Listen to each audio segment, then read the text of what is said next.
श्री कृष्ण के उपदेशों में जीवन को सही दिशा में ले जाने और मनुष्य के हर सवाल का जवाब देने की शक्ति है।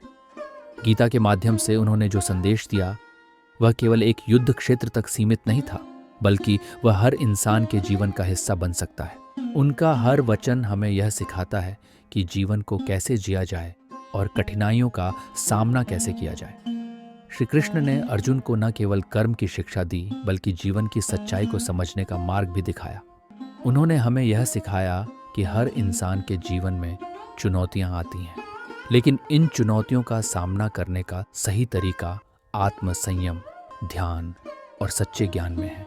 यह कहानी तब शुरू होती है जब अर्जुन, जो कि महान योद्धा थे, अपने ही परिवार के खिलाफ युद्ध करने से हिचक रहे थे। उनका मन कमजोर हो गया था और वह अपने कर्तव्य से विमुख हो रहे थे। तब श्री कृष्ण ने उन्हें गीता के उपदेश दिए, जिनमें उन्होंने कर्म, भक्ति, ज्ञान और ध्यान की शक्ति को समझाया। आज हम श्री कृष्ण के उन 4 प्रमुख उपदेशों पर बात करेंगे जो हमारे जीवन को नई दिशा दे सकते हैं। ये उपदेश केवल युद्ध के लिए नहीं, बल्कि हर इंसान के संघर्ष और सफलता की कहानी का हिस्सा है। आइए इसे गहराई से समझने की कोशिश करते हैं। श्रीमद्भगवद गीता में श्री कृष्ण ने जो उपदेश दिए हैं वे न केवल अर्जुन के लिए थे, बल्कि वे समस्त मानवता के लिए। गीता का हर श्लोक एक जीवन दर्शन है और उसका मुख्य संदेश ये है कि हमें अपने कर्म पर ध्यान देना चाहिए, न कि उसके फल पर। यह शिक्षा केवल आध्यात्मिक दृष्टिकोण से ही नहीं, बल्कि व्यावहारिक जीवन में भी अमूल्य है। आइए इसे एक कहानी, जीवन के अनुभव और आज के संदर्भ में समझने का प्रयास करें। एक बार की बात है, एक किसान अपने खेतों में मेहनत कर रहा था। वह सुबह से शाम तक बिना रुके काम करता था, लेकिन उसके खेत में कोई फसल अच्छी नहीं हो रही थी। किसान दिन रात भगवान से प्रार्थना करता था, हे भगवान, मेरी मेहनत रंग क्यों नहीं ला रही? मैंने इतनी तपस्या की, फिर भी मैं असफल क्यों हो रहा हूँ? उसी गांव में एक संत आए। किसान अपनी व्यथा लेकर उनके पास पहुंचा। संत ने मुस्कुराते हुए कहा, तुम्हारा काम बीज बोना और फसल की देखभाल करना है। बारिश होगी या नहीं, ये भगवान के हाथ में है। यदि तुमने अपना कर्तव्य पूरी निष्ठा से निभाया है तो तुम कभी असफल नहीं हो सकते। किसान ने सोचा, संत ने मुझे सही बात समझाई है। मैं अपना कर्म करता रहूंगा और फल की चिंता छोड़ दूंगा। अगले साल उसने पूरी लगन से खेती की और इस बार उसकी फसल बहुत अच्छी हुई। इस कहानी से हमें यह सीखने को मिलता है कि हम केवल अपने प्रयासों पर ध्यान दें, न कि उनके परिणाम पर। जीवन में कई बार हमें ऐसा लगता है कि हमारी मेहनत बेकार जा रही है, लेकिन अगर हम धैर्य रखें और ईमानदारी से अपने कर्म करते रहें तो सफलता अवश्य मिलती है। आज के समय में जब प्रतियोगिता हर क्षेत्र में बढ़ती जा रही है, लोग परिणाम की चिंता में अपना वर्तमान खराब कर लेते हैं। छात्र परीक्षा देते समय इस बात से परेशान रहते हैं कि उनके नंबर कैसे आएंगे।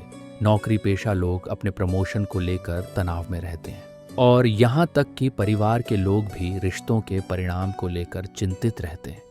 लेकिन श्री कृष्ण हमें सिखाते हैं कि केवल कर्म ही हमारे हाथ में है। एक और उदाहरण से इसे समझते हैं। रामू नाम का एक युवक था जो एक बड़ी कंपनी में नौकरी की तलाश में था। उसने सैकड़ों इंटरव्यू दी, लेकिन हर बार असफल रहा। धीरे धीरे उसका आत्मविश्वास डगमगाने लगा। वह सोचने लगा कि शायद वह कभी सफल नहीं होगा। तभी उसकी मुलाकात एक गुरु से हुई। गुरु ने कहा, तुम्हारा काम है प्रयास करना। अगर तुम्हारे प्रयास सही हैं तो असफलता केवल एक अनुभव है जो तुम्हें सफलता के लिए तैयार कर रही है। रामू ने गुरु की बात मानी और दोबारा कोशिश की।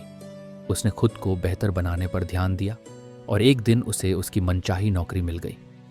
यह घटना हमें यह सिखाती है कि असफलता केवल एक मार्ग है जो हमें सफलता की ओर ले जाता है। अगर हम परिणाम की चिंता छोड़कर अपने कर्म पर ध्यान दें तो हम मानसिक शांति और स्थिरता प्राप्त कर सकते हैं। आधुनिक जीवन में श्री कृष्ण के इस उपदेश की प्रासंगिकता बहुत अधिक है। सोशल मीडिया, त्वरित सफलता और तुलना के इस युग में लोग जल्दी परिणाम चाहते हैं, लेकिन जीवन एक लंबी यात्रा है जिसमें धैर्य और परिश्रम ही असली साथी है। श्री कृष्ण ने गीता में कहा है कि कर्म करना ही हमारा धर्म है। चाहे आप छात्र हों, गृहस्थ हों या व्यवसाय, अपने कर्तव्यों को पूरी ईमानदारी से निभाइए। एक किसान की तरह बीज बोइए और उसे पानी देकर, धूप देकर और मेहनत से सींचिए। अगर आपने सही तरीके से कर्म किया है तो आपको उसका फल अवश्य मिलेगा। इस शिक्षा को आत्मसात करना आसान नहीं है। जब जीवन में कठिनाइयां आती हैं तो हम जल्दी ही हताश हो जाते हैं, लेकिन हमें याद रखना चाहिए कि हर कठिनाई हमें मजबूत बनाने के लिए आती है। यह हमारे कर्म को जांचने और हमें बेहतर बनाने का एक तरीका है। एक और कहानी से इसे समझते हैं। एक राजा था जो हर बार युद्ध हार जाता था। उसके सैनिक भी निराश हो चुके थे, लेकिन राजा ने हार नहीं मानी। उसने अपने रणनीति में बदलाव किया और हर बार पहले से अधिक मेहनत की। अंततः उसने एक बड़े युद्ध में विजय प्राप्त की। आधुनिक जीवन में श्री कृष्ण के इस उपदेश की प्रासंगिकता बहुत अधिक है। सोशल मीडिया, त्वरित सफलता और तुलना के इस युग में लोग जल्दी परिणाम चाहते हैं, लेकिन जीवन एक लंबी यात्रा है जिसमें धैर्य और परिश्रम ही असली साथी हैं। श्री कृष्ण का यह उपदेश हर व्यक्ति के लिए एक अमूल्य जीवन मंत्र है। चाहे वह छात्र हो जो परीक्षा की तैयारी कर रहा हो, या वह व्यक्ति जो अपने व्यवसाय में संघर्ष कर रहा हो, कर्म पर ध्यान देना और परिणाम की चिंता छोड़ना ही सफलता का असली रहस्य है। इस शिक्षा को गहराई से समझने के लिए हमें इसे अपने दैनिक जीवन में लागू करना होगा। जब भी हम किसी कार्य को करें तो यह ध्यान रखें कि हम केवल अपने प्रयास को सुधार सकते हैं, परिणाम हमारे नियंत्रण में नहीं है। ये विचार हमें मानसिक शांति और स्थिरता प्रदान करेगा। आत्मसंयम और ध्यान का महत्व श्री कृष्ण ने गीता में बड़े ही सरल और गहन शब्दों में समझाया है। उन्होंने अर्जुन को सिखाया कि आत्मसंयम से मन को नियंत्रित करना और ध्यान के माध्यम से खुद को केंद्रित रखना सफलता और शांति का सबसे महत्वपूर्ण साधन है। आत्मसंयम केवल इंद्रियों को वश में रखने का माध्यम नहीं है, बल्कि यह हमारी मानसिक और आत्मिक शक्तियों को जागृत करने का मार्ग है। श्री कृष्ण कहते हैं कि जो व्यक्ति अपने मन और इंद्रियों को नियंत्रित कर लेता है वह जीवन के किसी भी क्षेत्र में विजय प्राप्त कर सकता है। इसे बेहतर तरीके से समझने के लिए एक साधारण कहानी पर विचार करते हैं। राजकुमार और साधु प्राचीन समय की बात है। एक युवा राजकुमार अपने जीवन में असफलताओं का सामना कर रहा था। वह बहुत परेशान था और सोचता था कि सफलता का रहस्य क्या है। उसने एक दिन एक प्रसिद्ध साधु से मिलकर अपनी समस्या बताई।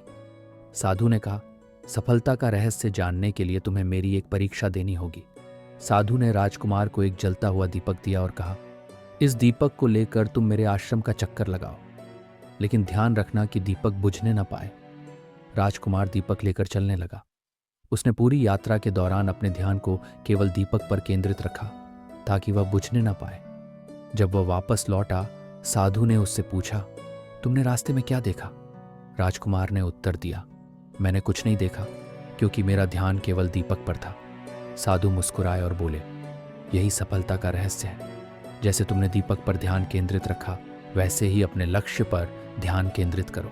जब तुम्हारा ध्यान अपने उद्देश्य पर होगा तो तुम किसी भी परिस्थिति में विचलित नहीं होगे। आत्मसंयम का महत्व इस कहानी से हमें यह सीखने को मिलता है कि आत्मसंयम और ध्यान के बिना जीवन में सफलता प्राप्त करना असंभव है। ध्यान का अर्थ केवल ध्यान मुद्रा में बैठकर आंखें बंद करना नहीं है, बल्कि इसका मतलब है अपने विचारों और इंद्रियों को एकत्रित करना और उन्हें अपने लक्ष्य की ओर केंद्रित करना। आज की भाग दौड़ भरी जिंदगी में जहां हर कोई अपने लक्ष्य को पाने के लिए संघर्ष कर रहा है, ध्यान और आत्मसंयम की आवश्यकता पहले से कहीं अधिक हो गई है। लोगों का मन हर समय भटकता रहता है। सोशल मीडिया, काम का दबाव और व्यक्तिगत समस्याएं हमारे ध्यान को भंग कर देती हैं। ऐसे में श्री कृष्ण की यह शिक्षा अत्यंत प्रासंगिक है। आत्मसंयम और अर्जुन का उदाहरण महाभारत के युद्ध के दौरान जब अर्जुन अपने कर्तव्य और भावनाओं के बीच उलझ गए, तब श्री कृष्ण ने उन्हें आत्मसंयम का महत्व समझाया। उन्होंने कहा, मनुष्य का सबसे बड़ा शत्रु उसका अपना असंयमित मन है। जो व्यक्ति अपने मन को नियंत्रित कर लेता है वे हर परिस्थिति में स्थिर और शांत रह सकता है। इसका अर्थ है कि आत्मसंयम हमें केवल भौतिक दुनिया में सफल नहीं बनाता, बल्कि यह हमारे भीतर की शांति और संतुलन को भी बनाए रखता है। ध्यान के माध्यम से आत्मज्ञान श्री कृष्ण ने अर्जुन को ध्यान का महत्व बताते हुए कहा कि जब मनुष्य अपने विचारों को स्थिर करता है और अपने भीतर झांकता है तो उसे अपने सच्चे स्वरूप का ज्ञान होता है। ध्यान केवल बाहरी दुनिया से अलग होने का माध्यम नहीं है, बल्कि यह हमें अपनी आत्मा से जोड़ता है। आधुनिक समय में ध्यान की आवश्यकता बहुत अधिक है। तनाव, चिंता और अवसाद जैसी समस्याओं से निपटने के लिए ध्यान एक प्रभावी उपाय है। यह हमें न केवल मानसिक शांति देता है, बल्कि हमारे निर्णय लेने की क्षमता को भी बढ़ाता है। आधुनिक उदाहरण आज के समय में बड़ी बड़ी हस्तियां, जैसे खेलों में सचिन तेंदुलकर या व्यवसाय में रतन टाटा, अपने आत्मसंयम और ध्यान के कारण ही इतनी बड़ी सफलता प्राप्त कर पाई है। ये लोग अपने उद्देश्य पर पूरी तरह से केंद्रित रहते हैं और बाहरी दुनिया की नकारात्मकताओं से प्रभावित नहीं होते। शिकारी और शेर एक और कहानी ध्यान और आत्मसंयम के महत्व को समझने में मदद कर सकती है। एक बार एक शिकारी जंगल में शिकार कर रहा था। उसे एक शेर दिखाई दिया, लेकिन शेर उसके बिल्कुल पास था और शिकारी ने घबराकर तीर चलाने का प्रयास किया। उसका हाथ कांप रहा था और वह शेर को मारने में असफल रहा। तभी वहां एक बूढ़ा आदमी आया और उसने शिकारी से कहा, अगर तुम्हारा मन शांत नहीं होगा तो तुम कभी भी सही निशाना नहीं लगा पाओगे। ध्यान और आत्मसंयम ही तुम्हें सही निर्णय लेने में मदद कर सकते हैं। शिकारी ने उस बूढ़े आदमी की बात मानी और अगली बार उसने पूरी तरह से शांत होकर तीर चलाया और सफल हुआ। ये कहानी बताती है कि किसी भी परिस्थिति में शांत और संयमित रहना ही सफलता का सबसे बड़ा रहस्य है। आत्मसंयम को विकसित करने के उपाय: नियमित ध्यान करें। प्रतिदिन कुछ समय अपने विचारों को शांत करने और ध्यान में बिताएं। अपनी प्राथमिकताओं को तय करें। अपने जीवन के महत्वपूर्ण लक्ष्यों पर ध्यान केंद्रित करें और अनावश्यक चीजों को छोड़ दें। श्री कृष्ण के जीवन में मित्रता और संबंधों का विशेष महत्व रहा है। उन्होंने अपने जीवन के हर पहलू में यह दिखाया कि सच्ची मित्रता और संबंध कैसे बनाए और निभाए जाते हैं। चाहे वह सुदामा के साथ उनकी मित्रता हो, अर्जुन के प्रति उनकी निष्ठा हो या फिर गोपियों के साथ उनका स्नेह हो, उनके हर कार्य में सच्चे संबंधों की झलक मिलती है। मित्रता और संबंधों का महत्व केवल सामाजिक जीवन तक सीमित नहीं है, बल्कि ये हमारे मानसिक और भावनात्मक विकास के लिए भी आवश्यक है। जब हम सच्चे संबंधों को महत्व देते हैं तो हमें जीवन में असीम शक्ति और साहस मिलता है। श्री कृष्ण ने गीता में भी यह संदेश दिया कि सच्चे संबंध हमें जीवन के हर संघर्ष में संबल प्रदान करते हैं।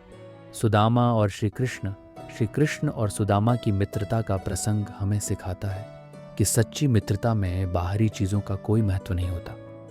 सुदामा, जो कि बहुत गरीब थे, अपने बचपन के मित्र श्री कृष्ण से मिलने के लिए द्वारका गए। सुदामा के पास कृष्ण को देने के लिए केवल कुछ मुट्ठी चावल थे, लेकिन उनके मन में श्री कृष्ण के लिए अपार प्रेम और स्नेह था। जब श्री कृष्ण ने सुदामा को देखा तो उन्होंने अपने मित्र को गले लगा लिया। उन्होंने न तो सुदामा की गरीबी को देखा और न ही उनके पास लाए हुए उपहार को। उनके लिए सुदामा की भावना और उनकी मित्रता अधिक महत्वपूर्ण थी। सुदामा ने श्री कृष्ण से अपनी गरीबी के बारे में कुछ नहीं कहा, लेकिन श्री कृष्ण ने उनकी स्थिति को समझा और उनकी मदद की। यह प्रसंग हमें सिखाता है कि सच्ची मित्रता में दिखावे या स्वार्थ का कोई स्थान नहीं होता। सच्चे मित्र वे होते हैं जो हर परिस्थिति में एक दूसरे का साथ देते हैं। अर्जुन और श्री कृष्ण का संबंध केवल मित्रता तक सीमित नहीं था, बल्कि यह एक ऐसा संबंध था जिसमें निष्ठा, विश्वास और मार्गदर्शन का सम्मिलन था। महाभारत के युद्ध में जब अर्जुन अपने कर्तव्यों को लेकर संदेह में थे, तब श्री कृष्ण ने उन्हें मार्ग दिखाया। उन्होंने अर्जुन को यह सिखाया कि सच्चा मित्र वही है जो कठिन समय में हमें सही मार्ग दिखाए। उन्होंने अर्जुन को यह भी समझाया कि जीवन में सबसे महत्वपूर्ण चीज अपने कर्तव्यों का पालन करना है। श्री कृष्ण और अर्जुन का संबंध यह सिखाता है कि सच्चे मित्र वही होते हैं जो हमें सही समय पर सही सलाह देते हैं और हमें अपने कर्तव्यों की याद दिलाते हैं। गोपियों के प्रति स्नेह श्री कृष्ण और गोपियों के बीच का स्नेह उनके संबंधों की गहराई को दर्शाता है। गोपियां श्री कृष्ण को अपने जीवन का केंद्र मानती थीं और श्री कृष्ण भी उनके प्रति अपार स्नेह रखते थे। यह संबंध यह सिखाता है कि सच्चे संबंधों में निस्वार्थता और समर्पण का कितना महत्व है। श्री कृष्ण ने अपने जीवन में यह दिखाया कि हर संबंध में स्नेह और आदर का होना आवश्यक है। चाहे वह मित्रता हो, पारिवारिक संबंध हो या समाज के प्रति कर्तव्य, हर संबंध में सच्चाई और निष्ठा का होना जरूरी है। संबंधों में समर्पण का महत्व श्री कृष्ण के जीवन से हम यह सीख सकते हैं कि सच्चे संबंध तभी बनते हैं जब हम उसमें समर्पण का भाव रखते हैं। जब हम अपने संबंधों में स्वार्थ छोड़कर केवल प्रेम और आदर का भाव रखते हैं, तब वे संबंध मजबूत बनते हैं। आज के समय में जब रिश्तों में स्वार्थ और दिखावे का भाव बढ़ गया है, श्री कृष्ण के ये उपदेश और भी प्रासंगिक हो जाते हैं। हमें यह समझना होगा कि सच्चे संबंध वही हैं जो किसी भी परिस्थिति में टूटते नहीं हैं। कहानी। दो मित्रों की परीक्षा। एक बार दो मित्र जंगल में यात्रा कर रहे थे। अचानक उन्हें एक भूखा शेर दिखाई दिया। दोनों घबरा गए और एक पेड़ पर चढ़ने की कोशिश करने लगे। उनमें से एक मित्र तेजी से पेड़ पर चढ़ गया, जबकि दूसरा मित्र नीचे रह गया। नीचे खड़े मित्र ने शेर को आता देख जमीन पर लेटकर अपनी सांस रोक ली और मरने का नाटक करने लगा। शेर उसके पास आया, उसे सूंघा और चला गया। जब शेर चला गया तो पेड़ पर चढ़ा हुआ मित्र नीचे आया और बोला, शेर तुम्हारे कान में क्या कह रहा था? नीचे खड़े मित्र ने उत्तर दिया, शेर ने कहा कि सच्चे मित्र वह होते हैं जो मुश्किल समय में साथ छोड़कर भागते नहीं।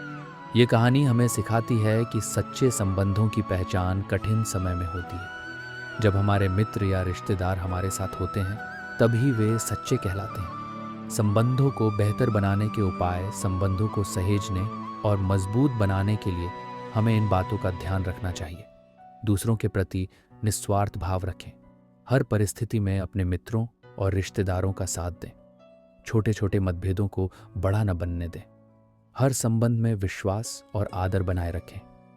श्री कृष्ण के जीवन से हमें यह सीखने को मिलता है कि सच्ची मित्रता और संबंध हमारे जीवन के सबसे बड़े खजाने हैं।